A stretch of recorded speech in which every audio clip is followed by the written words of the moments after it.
The talk is really getting louder, and that disturbing elevator video that got Ray Rice kicked out of the NFL could cost the NFL commissioner his job. There's a report from ESPN that indicates that Rice told Roger Goodell that he had punched his then-fiancée, Janae, last February. That contradicts what the commissioner said in a TV interview earlier this week. This all comes as support around the league for Roger Goodell appears to be crumbling. We have sports attorney Anthony Caruso and Mike Bacot, sports editor from the DailyNational.com, both of them joining. Gentlemen, let's get right into it. Let's talk about the ESPN report. Appears to be directly contradicting what the commissioner said in a TV interview, that Rice was ambiguous about what happened.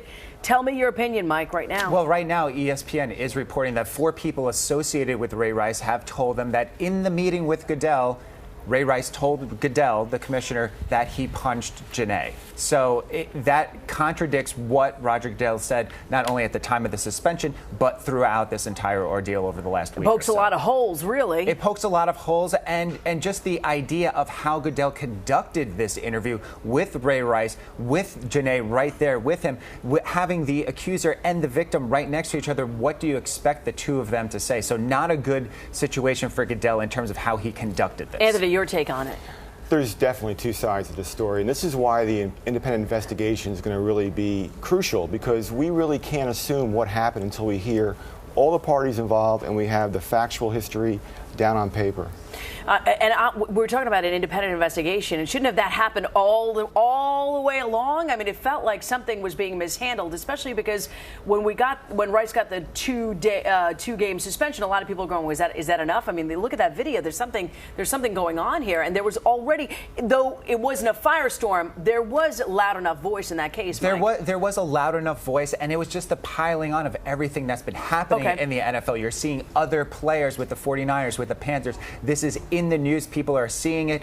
They instituted a more harsher penalty. 3 days later, a player from the San Francisco 49ers accused of domestic violence. So it's almost as if the players are not learning, and we should have known, the NFL should have known that this was going on. All right, let's talk about Ravens owner Steve Bisciotti supported Goodell in an interview. Do you think other people feel the same way? Go ahead. I do. I think a lot of people like Roger Goodell. I think he's got a lot of support, and I think they're going to wait and see if the man was misrepresenting the truth or if he's telling the truth. If he's telling the truth, the only thing he could be accused of is operating an inefficient NFL front office. But you won't see that all the players saying, you know what, he's got to step down, he's got to step down, and put the pressure on the owners to do so? It's too early for that right now. It's too early for that. And the players have been saying that for quite some time now. He's come in as a law and order commissioner, and they have been butting heads for many years now. So it's not just this incident. It goes back to what he did with the New Orleans Saints, with other suspensions, with PEDs, and with drugs. So they've been going after it for a while. What do you think about players coming out? Rodney White of the Falcons tweeting out, Brian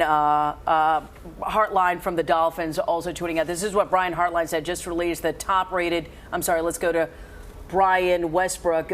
Being a leader is not a primetime job. You hear this, it's tweet after tweet after tweet saying that he is not doing enough of a good job. He isn't doing a good enough job, according to the players, because they're seeing their fellow players being suspended. NFL coaches are seeing him suspend New Orleans Saints coach Sean Payton for somewhat of the same infraction that people are getting on Roger Goodell for. His wording when he suspended Sean Payton was, if you know something that's going on under your roof, you need to know what's going on, so I'm suspending you for this bounty gate. You could say the same sort of argument for Roger Goodell. What's going on under your corporate house?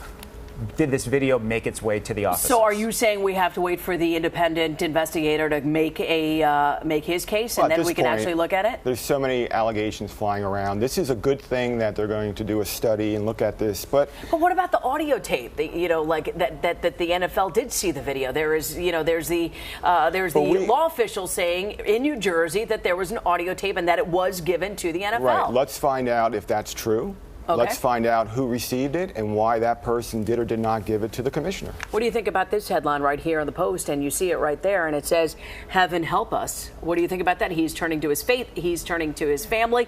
He is turning inwards and looking. Do you think he can ever play again? Do you think it's been a broad brush sort of stroke saying, you know what, we passed a judgment, you are done? I think right now, in this vortex of what's going on, I don't think anyone can envision it, but who would have thought that Michael Vick would have been able to make a comeback? He rehabilitated himself, went to jail.